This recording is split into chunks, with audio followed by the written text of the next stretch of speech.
Hello नमस्कार, कैसे हैं आप सब।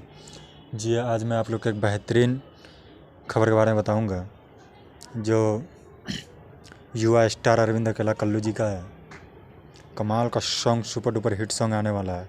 क्या खूब लगती हो, क्या खूब लगती हो हम भोजपुरी पे, क्या खूब लगती हो हम भोजपुरी पे आ रहा है 15 दिसंबर को सुबह 6 बजे।